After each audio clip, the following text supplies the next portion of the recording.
Ratih, seorang mahasiswi semester akhir di salah satu universitas ternama, dikenal di kampusnya bukan hanya karena kepintarannya, tetapi juga karena parasnya yang memukau.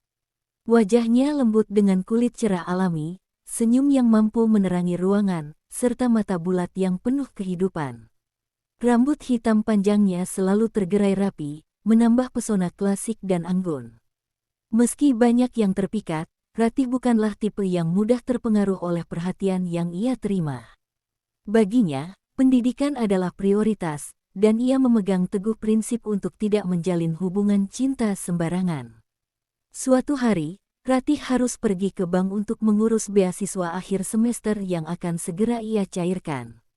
Di sanalah ia bertemu Rahman, pegawai bank BUMN yang menangani semua keperluannya. Rahman adalah sosok pria yang tenang dan sangat sopan. Dengan penampilan rapi, kemeja putih bersih dan dasi yang selalu terikat sempurna, ia memancarkan aura profesional dan karisma yang membuat banyak nasabah nyaman. Namun, yang paling menonjol dari Rahman bukanlah sekadar penampilannya. Kebaikan hatinya tergambar dari caranya berbicara yang lembut dan sabar. Rahman juga dikenal di antara teman-temannya sebagai pria alim, yang selalu menjaga ibadahnya dan peduli pada sesama.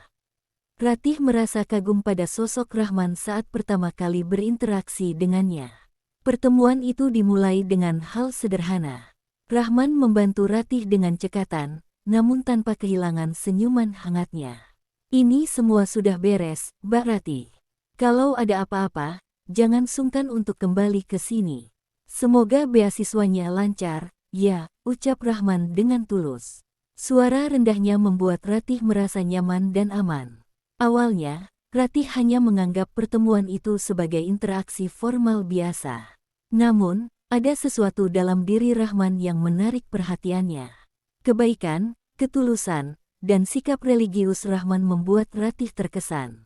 Dalam perjalanan pulang, ia mulai memikirkan Rahman, meski ia tak ingin terlalu jauh terbawa oleh perasaan yang baru tumbuh. Di sisi lain, Rahman juga terkesan dengan Ratih. Bukan hanya kecantikannya yang membuatnya terpukau, tapi juga kerendahan hatinya dan cara Ratih membawa diri. Meski sebagai seorang mahasiswi yang berprestasi, Ratih tetap bersikap sopan dan penuh hormat. Tanpa Rahman sadari, hari itu adalah awal dari perasaan yang perlahan tumbuh di hatinya.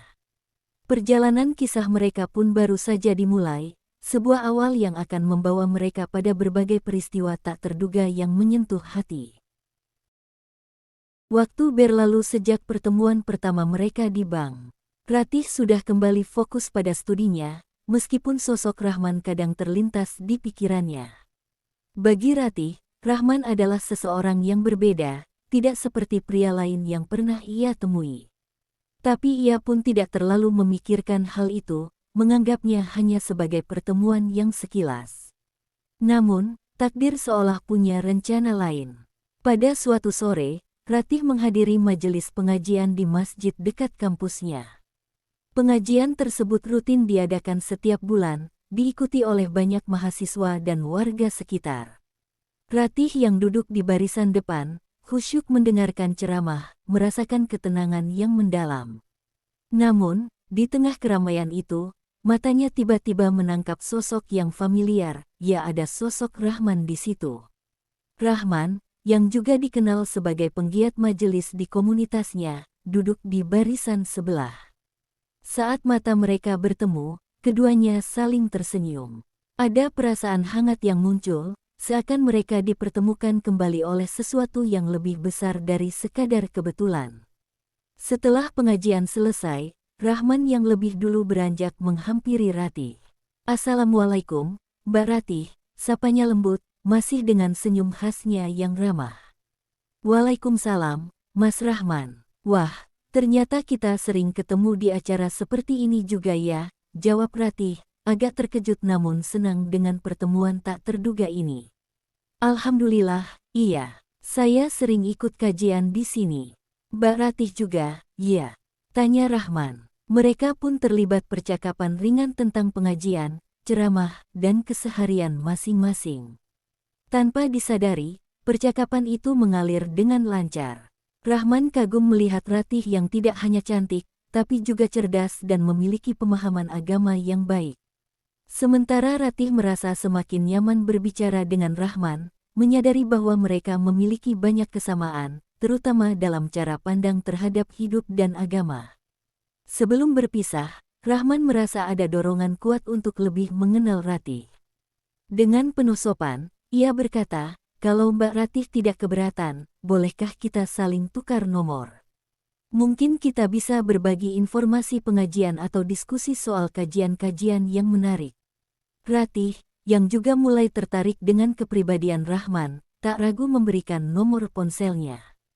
"Tentu, Mas Rahman. Insya Allah, saya juga senang bisa belajar lebih banyak," jawabnya tersenyum.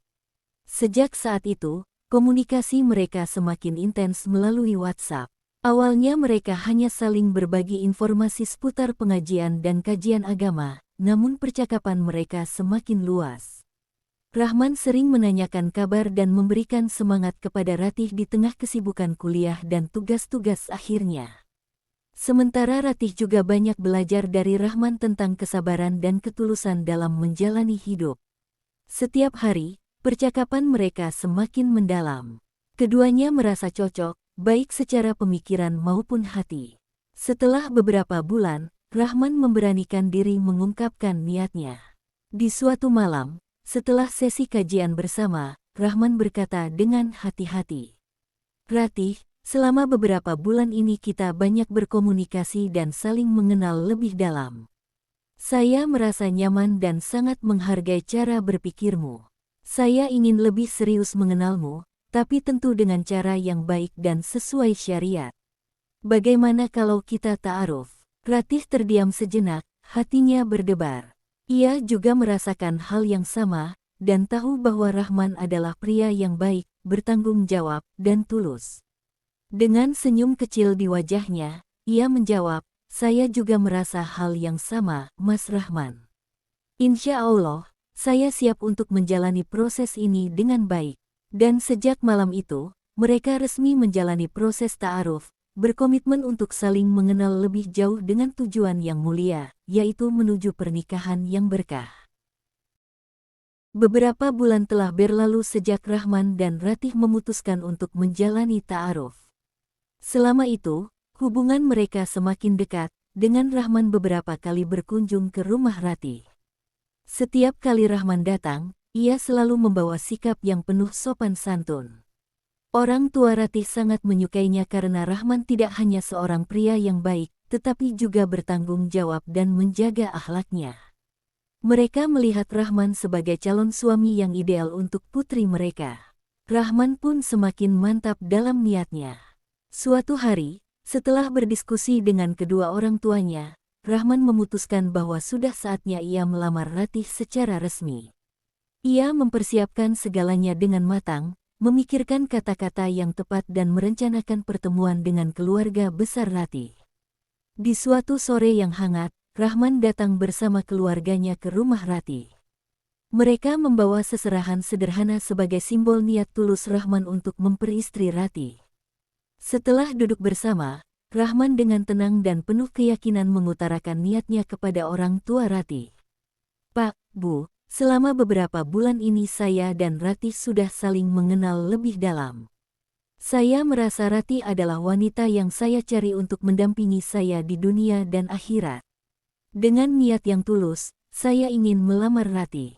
Saya mohon izin dan restu dari Bapak dan Ibu untuk melanjutkan hubungan ini ke jenjang yang lebih serius, yaitu pernikahan," ucap Rahman dengan suara tegas namun lembut. Orang tua Ratih tersenyum mendengar kata-kata Rahman yang sopan dan penuh tanggung jawab. Ratih, yang duduk di samping ibunya, tak kuasa menahan rasa haru. Hatinya bergetar mendengar lamaran itu, mengingat betapa Rahman selalu menjaga dirinya selama proses ta'aruf ini. Setelah melakukan musyawarah keluarga dan memikirkan segala pertimbangan, akhirnya orang tua Ratih pun menyetujui lamaran tersebut.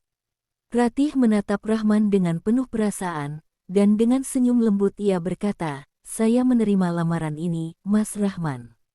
Insya Allah, saya siap menjalani kehidupan bersama dengan niat baik ini." Beberapa minggu setelah lamaran resmi itu, mereka pun mempersiapkan pernikahan. Tidak ada kemewahan yang berlebihan, keduanya sepakat mengadakan resepsi yang sederhana namun bermakna. Dengan doa dan restu dari keluarga besar, bulan selanjutnya pernikahan itu pun berlangsung. Acara digelar di halaman rumah Ratih, dihiasi dengan dekorasi bunga-bunga yang cantik dan suasana penuh kehangatan. Ratih tampak anggun dengan kebaya putihnya, sementara Rahman, dengan setelan jas rapi, tampak begitu gagah dan berwibawa.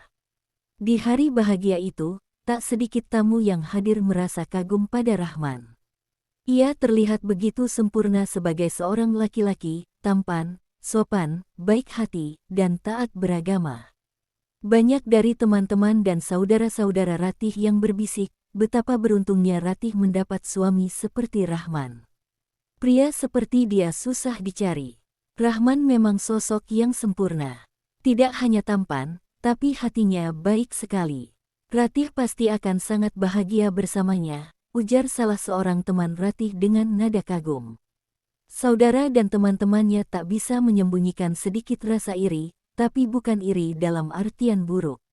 Mereka justru merasa ikut bahagia melihat betapa Rahman dan Ratih terlihat begitu serasi. Rahman memperlakukan Ratih dengan penuh kelembutan dan kasih sayang, menandakan betapa dalam cintanya kepada istrinya. Pernikahan mereka berjalan lancar, penuh dengan doa-doa baik dari para tamu. Semua orang yang hadir merasakan kehangatan cinta yang terpancar di antara pasangan itu, dan mereka pun menyaksikan betapa beruntungnya Ratih mendapatkan sosok suami yang bisa diandalkan, sosok pria yang hampir semua wanita idamkan. Hari itu, Ratih dan Rahman memulai perjalanan baru mereka sebagai suami istri, dengan segala harapan dan impian indah di masa depan. Setelah menikah, Rahman dan Ratih memutuskan untuk hidup mandiri. Meski orang tua mereka menawarkan untuk tinggal bersama, mereka ingin merasakan perjuangan sebagai pasangan yang benar-benar mandiri. Dengan perhitungan matang, mereka memutuskan untuk mengambil kredit pemilikan rumah KPR di sebuah perumahan sederhana. Rumah itu kecil, namun cukup nyaman untuk memulai kehidupan baru. Rahman yang saat itu masih bekerja sebagai pegawai Bank BUMN merasa optimis, sementara Ratih terus mendukung segala keputusan suaminya. Setahun kemudian, kebahagiaan mereka semakin lengkap dengan kelahiran anak laki-laki pertama mereka. Ratih begitu bersyukur, meski proses persalinan cukup berat, Rahman selalu setia mendampinginya. Bayi laki-laki itu diberi nama Fajar, simbol harapan baru bagi keluarga kecil mereka. Mereka menjalani hari-hari dengan penuh kebahagiaan, menikmati setiap momen sebagai orang tua baru. Namun, tak ada yang tahu bahwa kebahagiaan ini tak akan bertahan lama. Suatu hari, bank tempat Rahman bekerja mengalami dampak dari krisis global. Pasar keuangan anjlok, dan perusahaan terpaksa melakukan pengurangan karyawan secara besar-besaran. Rahman yang sebelumnya merupakan salah satu karyawan tetap, akhirnya harus dirumahkan. Berita ini menghantam Rahman seperti petir di siang bolong. Sebagai kepala keluarga, ia tak pernah menyangka bahwa ia akan kehilangan pekerjaan secepat itu. Ketika Rahman pulang ke rumah dengan wajah murung, Ratih bisa merasakan ada sesuatu yang tidak beres. Dengan lembut, ia bertanya, "Mas, ada apa? Kok wajahnya kusut banget?" Rahman menghela napas panjang sebelum akhirnya menjelaskan semuanya. Bank tempatku bekerja terkena krisis global. Banyak karyawan yang di-PHK, dan aku salah satunya. Mulai besok, aku nggak lagi bekerja di sana. Hati Ratih tercekat, sebuah rasa khawatir menyelimuti dirinya. Tapi, sebagai istri, ia berusaha tetap tenang dan memberikan dukungan. "Nggak apa-apa, Mas. Kita pasti bisa cari solusi lain. Yang penting kita masih punya tabungan, dan kita bisa pikirkan langkah selanjutnya," ucap Ratih, mencoba menenangkan suaminya meski hatinya ikut terguncang. Namun, semakin lama masalah demi masalah datang menghantam mereka. Tabungan yang mereka kumpulkan selama ini mulai menipis karena kebutuhan sehari-hari, terutama untuk anak mereka, Fajar, yang sering sakit-sakitan. Biaya perawatan dan obat-obatan semakin memberatkan. Rahman yang merasa bertanggung jawab atas keluarga kecilnya, mulai mencoba berbagai usaha. Namun, sayangnya, usaha yang dirintisnya selalu gagal. Kehidupan Ratih dan Rahman semakin hari semakin sulit. Setelah kehilangan pekerjaan dan usaha yang gagal, Rahman mulai berubah. Pria yang dulu dikenal sabar dan alim kini semakin sering dilanda amarah. Tekanan ekonomi yang mencekik, pinjaman online yang semakin membesar, dan tanggung jawab sebagai kepala keluarga membuat Rahman merasa putus asa. Sikapnya yang dulunya tenang dan penuh kelembutan kini digantikan dengan emosi yang mudah meledak. Rahman juga mulai jarang beribadah. Ia merasa semua doanya sia-sia, seolah Tuhan tidak mendengar jeritannya. Aku sudah berdoa, Ratih. Aku sudah berusaha sekuat tenaga. Tapi apa hasilnya? Semua ini percuma, ujarnya suatu malam dengan nada getir, setelah sekian lama tidak sujud di atas sajadahnya. Ratih, yang selalu setia mendukung suaminya, kini mulai merasakan beban yang berat di pundaknya. Ia tahu, Rahman sedang berada di titik terendah, namun sikapnya yang semakin buruk membuat Ratih bingung harus bagaimana. Sementara Rahman semakin terpuruk, Ratih memutuskan untuk bangkit. Sebagai lulusan teknik informatika, Ratih mulai mencari peruntungan di dunia online. Ia mulai belajar membuat konten, menjadi afiliate, dan membangun channel YouTube dengan harapan bisa membantu perekonomian keluarga mereka. Setiap malam, ketika Fajar sudah tidur, Ratih akan duduk di depan laptopnya, mengedit video atau mempelajari teknik pemasaran online. Meski lelah, ia tetap bersemangat untuk memperbaiki keadaan. Baginya, masa depan anak mereka adalah segalanya, dan ia tidak boleh menyerah. Namun, usaha Ratih seringkali diabaikan oleh Rahman. Suaminya semakin sulit diajak bicara, emosinya kian tidak terkendali. Hingga suatu malam, pertengkaran besar pun terjadi. "Kamu kenapa, Mas? Kenapa jadi begini? Apa salahku sampai kamu berubah seperti ini?" Ratih bertanya dengan air mata yang hampir tumpah. Selama ini ia menahan diri, tapi malam itu ia tak bisa lagi membendung emosinya. Rahman, yang duduk dengan wajah suram, meledak. "Aku capek, Ratih. Aku ini kepala keluarga, tapi aku nggak bisa kasih apa-apa buat kalian. Semua usahaku sia-sia. Kamu pikir aku senang hidup begini?" Teriaknya, membuat hati Ratih hancur. Rahman yang dulu adalah sosok yang ia banggakan kini tampak seperti orang asing. "Kita ini keluarga, Mas. Kita seharusnya berjuang bersama-sama, bukan malah saling menyalahkan," balas Ratih, mencoba mengingatkan suaminya bahwa mereka pernah melalui masa-masa sulit bersama. Namun, Rahman tampak sudah terlalu tenggelam dalam keputusasaannya. "Aku nggak tahan lagi, Ratih. Aku harus pergi dari sini. Aku harus cari pekerjaan di luar kota. Mungkin di sana aku bisa mulai dari awal," kata Rahman sambil mengemasi barang-barangnya. Ratih kaget mendengar keputusan suaminya yang tiba-tiba. "Mas, jangan pergi. Kita bisa cari solusi bersama. Jangan tinggalkan aku dan Fajar," pinta Ratih dengan suara bergetar. Hatinya kacau. Bagaimana mungkin Rahman berpikir untuk meninggalkan mereka di saat-saat seperti ini? Tapi Rahman sudah memutuskan. "Aku nggak ada pilihan lain. Aku harus pergi," katanya tanpa menoleh. Akhirnya, meski dengan berat hati, Ratih tak berdaya menahan Rahman. Ia tahu suaminya sedang dalam kondisi terburuknya, dan meski ia tak setuju, ia harus melepaskan Rahman untuk pergi. Dengan hati yang remuk, Ratih melihat suaminya pergi meninggalkan rumah, berjanji akan mencari pekerjaan di luar kota. Namun, setelah kepergian Rahman, waktu berlalu tanpa ada kabar. Hari demi hari Ratih menunggu, berharap Rahman akan segera kembali atau setidaknya menghubungi mereka. Tapi berbulan-bulan berlalu, dan tak ada satupun kabar yang datang. Rahman menghilang begitu saja, seolah ditelan bumi.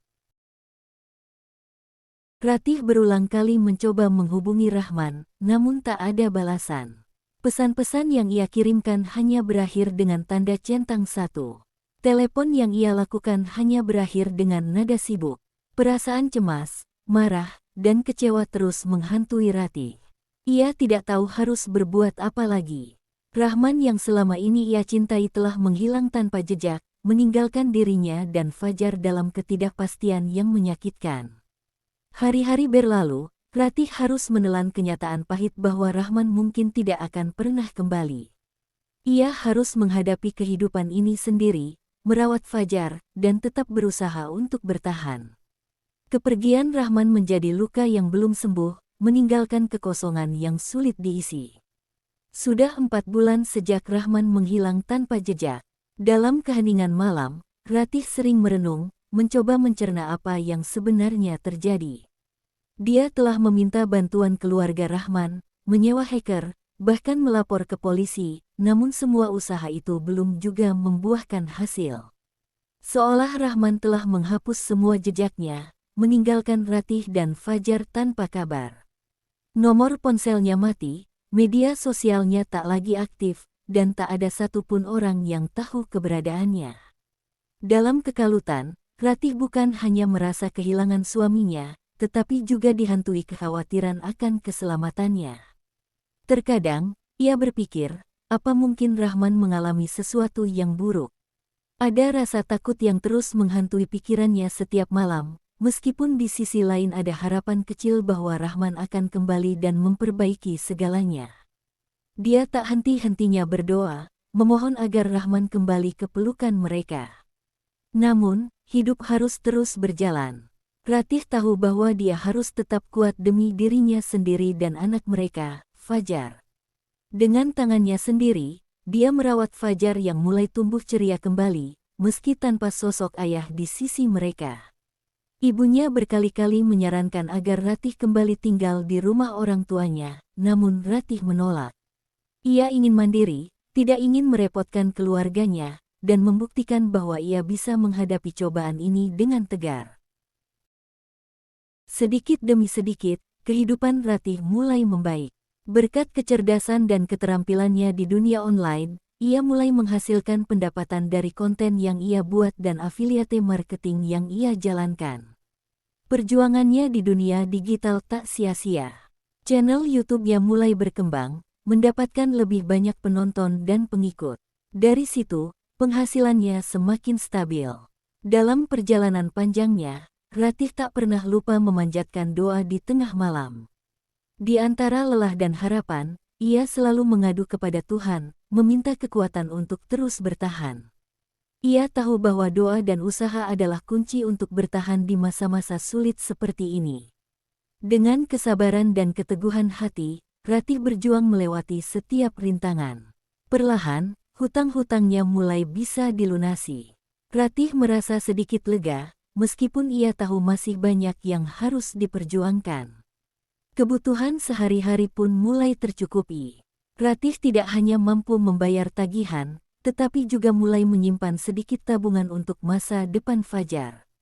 Fajar, yang sempat sakit-sakitan karena tekanan batin dan kekurangan, kini mulai kembali sehat dan segar. Senyum ceria bocah kecil itu menjadi penyemangat Ratih untuk terus melangkah maju. Setiap kali Fajar memanggilnya, Bunda, Ratih merasa bahwa semua perjuangannya tidak sia-sia. Meski begitu, hati Ratih masih menyimpan luka. Rahman, lelaki yang ia cintai, masih tak ada kabar. Di balik kesibukannya membangun kembali hidup mereka, Ratih masih menanti Rahman, berharap bahwa suatu hari pintu rumah mereka akan terbuka, dan Rahman kembali dalam keadaan baik.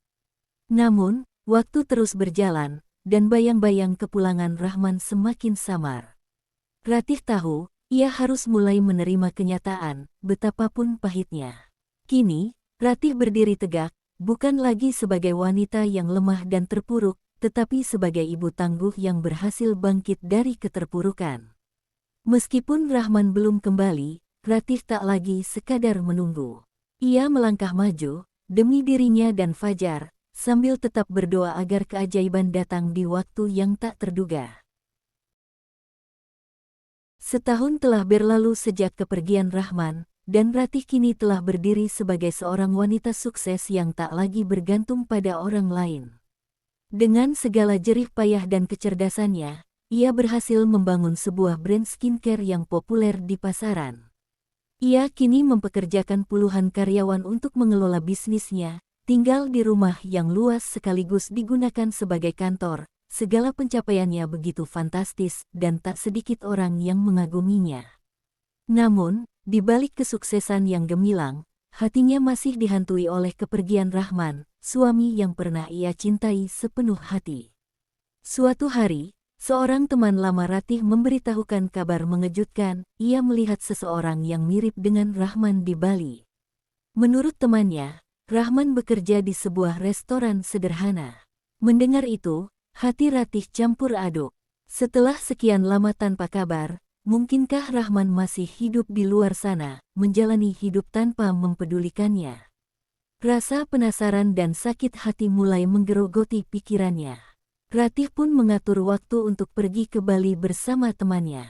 Ratih menitipkan Fajar ke rumah orang tuanya untuk sementara waktu. Setelah proses yang agak panjang dan sulit, akhirnya Ratih pun berangkat ke Bali. Di tengah perjalanan Ratih merasakan perasaan yang campur aduk, sisi lain ia merasakan rasa penasaran yang sangat besar akan keberadaan suaminya dan di sisi lain ada ketakutan yang sangat besar tentang kenyataan terburuk yang akan terjadi. Setibanya di Bali, Ratih dan temannya kemudian menuju ke penginapan untuk istirahat. Mereka melepaskan lelah di penginapan yang tak jauh dari restoran di mana Rahman bekerja. Besoknya Ratih dan temannya mulai menyelidiki restoran yang dimaksud, hatinya berdebar saat melihat sosok yang mirip Rahman. Meskipun penampilannya berubah, dia terlihat lebih kurus, kulitnya lebih gelap, tapi Ratih yakin kalau itu adalah suaminya. Dengan hati-hati, ia mulai menyelidiki keberadaan Rahman. Di sore harinya, ketika Rahman pulang dari restoran, ia mengikuti Rahman hingga akhirnya tiba di sebuah rumah kecil. Yang membuatnya terkejut adalah ketika ada seorang wanita yang keluar menyambut Rahman. Mereka terlihat begitu mesra, tertawa, dan saling menggandeng tangan. Saat mata Ratih menangkap sosok Rahman yang begitu ia cintai, sedang bergandengan dengan wanita lain, dunia seakan runtuh di hadapannya. Rasanya seperti tertusuk ribuan duri yang tak terlihat, tetapi begitu dalam menyayat hatinya. Langkah kakinya terhenti, seolah bumi di bawahnya mencair dan ia tenggelam perlahan ke dalam pusaran kesedihan. Wanita itu tersenyum pada Rahman, seakan merebut kebahagiaan yang dulu menjadi milik Ratih. Tatapan Rahman yang dulunya penuh cinta untuknya, kini dingin seperti es, tidak lagi mengenal Ratih. Perasaan Ratih hancur berkeping-keping, seperti kaca yang dilempar ke atas batu, berkecai dan tidak mungkin disatukan lagi. Air mata yang ditahannya selama berbulan-bulan akhirnya jatuh tanpa bisa dibendung. Dadanya sesak, seperti ada ribuan batu yang menghimpit, dan tiap detik menyaksikan kemesraan mereka adalah siksaan yang tak pernah ia bayangkan. Baginya, Rahman bukan hanya berpaling, tapi telah mengambil sepotong jiwanya dan menghempaskannya ke dalam jurang kegelapan. Dalam sekejap, cinta yang dulu dianggapnya seperti taman yang indah, kini berubah menjadi gurun kering tak berujung. Hati Ratih berteriak, namun suaranya tenggelam di tengah hiruk-pikuk dunia yang seolah tidak peduli dengan penderitaannya. Begitu dalam luka yang ia rasakan, seakan tidak ada obat yang mampu menyembuhkannya.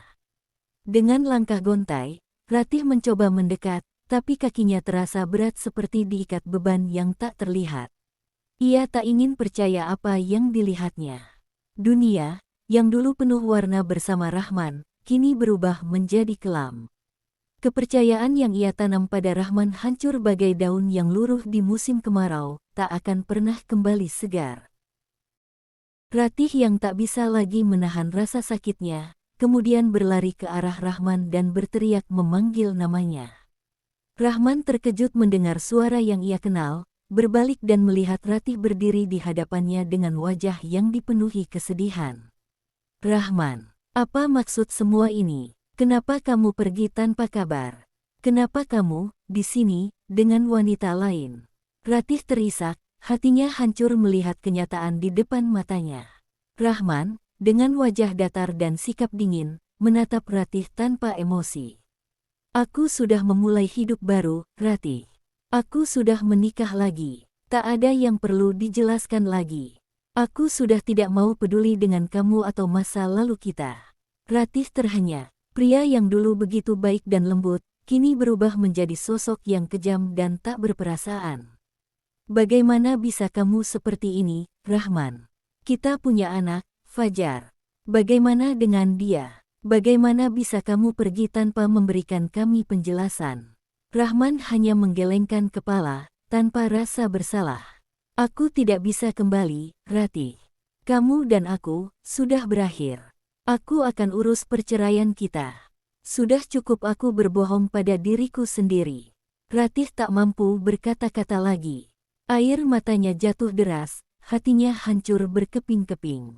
Tanpa bicara lebih lanjut, ia berbalik dan berlari menjauh, meninggalkan Rahman dan wanita itu. Di dalam hatinya, Ratih tahu bahwa pria yang dulu ia cintai sepenuh hati, kini telah menjadi orang yang paling menyakitinya. Sepulangnya ke Jakarta, Ratih mencoba menguatkan hatinya. Semua sudah terjadi, dan ia harus menerima kenyataan pahit ini. Ia sadar bahwa cinta dan pengkhianatan kadang berjalan berdampingan. Tetapi, meskipun hatinya hancur, ia tidak akan menyerah.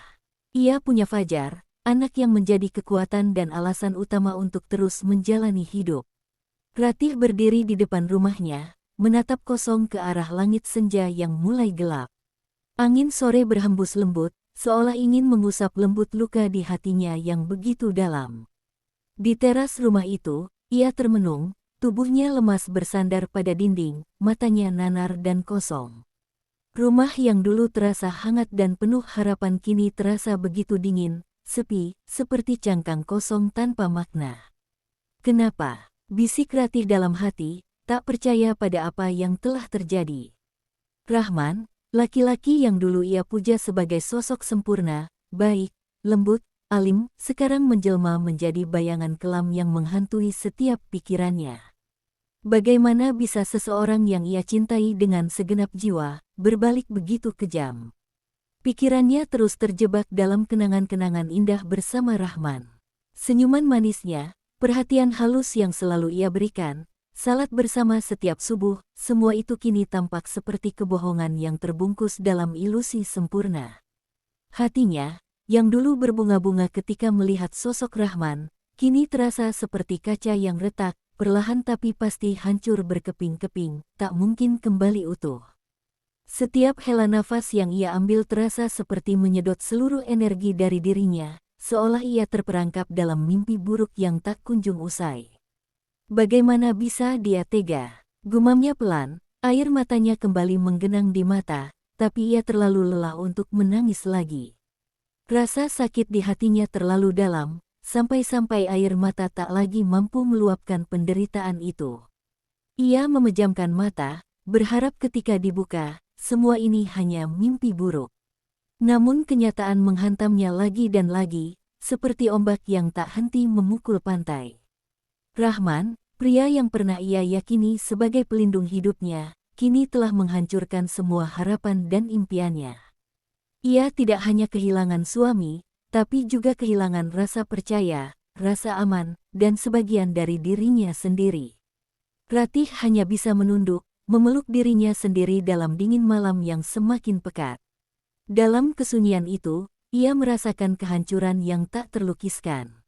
Dulu, Rahman adalah cahaya dalam hidupnya, tapi kini, Ratih sadar, dialah yang harus menjadi cahayanya sendiri, menerangi jalan yang akan ia tempuh tanpa Rahman di sisinya.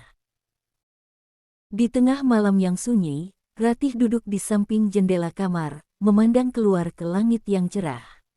Bintang-bintang bersinar tenang, seolah menyaksikan pergulatan hati yang baru saja menemukan kedamaiannya. Dalam keheningan itu, Ratih menarik napas panjang, meresapi setiap hembusan udara yang menyejukkan. Hatinya yang selama ini terluka, kini perlahan-lahan mulai menemukan ruang untuk menerima. Pikirannya kembali melayang pada semua yang telah terjadi, kepergian Rahman, pengkhianatannya, dan luka yang tak terhindarkan. Namun, kali ini, Ratih tidak lagi tenggelam dalam kesedihan yang mendalam. Ia tidak lagi meratapi takdir yang tak bisa ia ubah. Sudah terlalu lama ia terjebak dalam rasa sakit, tapi malam ini ia ingin melepaskannya. Perlahan, ia menyadari bahwa memegang erat masa lalu hanya akan membuatnya semakin tenggelam dalam penderitaan. Mungkin ini memang jalannya, Ratih bergumam pelan, menatap jauh ke hamparan bintang. Dia tahu, cinta yang dulu begitu ia banggakan telah memudar, dan Rahman, yang dulu ia harap menjadi teman hidup selamanya, sudah memilih jalannya sendiri. Seiring dengan pemikiran itu, dadanya terasa lebih ringan. Mungkin Rahman bukan jodoh yang ditakdirkan untuknya, dan ia tidak bisa memaksakan takdir yang sudah di luar kendalinya. Ratih menutup matanya, membiarkan air mata terakhir yang ia simpan selama ini jatuh. Bukan air mata kesedihan, tapi air mata keikhlasan melepaskan Rahman dari hatinya. Dia tidak akan lagi menunggu kepulangan seseorang yang telah memilih pergi. Tidak akan lagi berharap pada cinta yang telah pudar. Ia membuka matanya kembali, kali ini dengan senyum tipis di wajahnya. Ratih mulai memahami bahwa kekuatan sejatinya bukan berasal dari siapa yang bersamanya, melainkan dari dirinya sendiri. Meski ia harus berjuang sebagai seorang ibu tunggal, ia yakin bahwa kebahagiaan tetap bisa ia ciptakan, bahkan tanpa Rahman.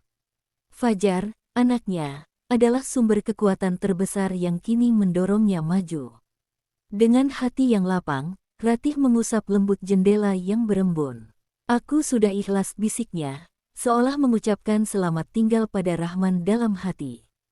Tidak ada lagi rasa dendam, tidak ada lagi luka yang menganga. Yang tersisa kini hanyalah ketenangan, dan semangat untuk melangkah maju dengan keyakinan bahwa kehidupan masih penuh dengan harapan. Malam ini, Ratih tahu, dirinya telah bebas dari bayang-bayang masa lalu, dan siap untuk meraih masa depan yang lebih cerah. Ratih memutuskan untuk mengikhlaskan Rahman sepenuhnya. Kehidupannya di masa depan jauh lebih penting daripada terus menyesali masa lalu. Ia mulai fokus pada bisnisnya, membesarkan Fajar dengan penuh cinta, dan bertekad menjadi pribadi yang lebih kuat dari sebelumnya. Ia tahu, hidup tidak selalu adil, tetapi ia akan terus maju dengan kepala tegak. Pesan moral, cerita Ratih mengajarkan kita bahwa penampilan dan sikap seseorang bisa sangat menipu. Terkadang, orang yang kita percayai sepenuh hati justru yang paling bisa menyakiti.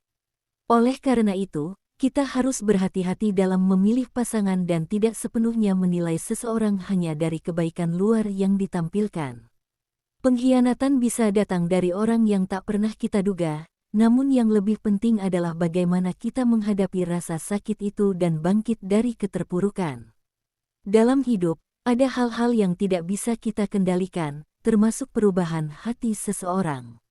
Namun, kita selalu memiliki pilihan untuk bertahan, berjuang, dan menemukan kebahagiaan kita sendiri. Pada akhirnya, kesuksesan dan kebahagiaan sejati datang dari diri kita sendiri, bukan dari orang lain. Terima kasih sudah nonton sampai akhir. Jangan lupa like, komen dan subscribe channel ini agar tidak ketinggalan cerita seru lainnya.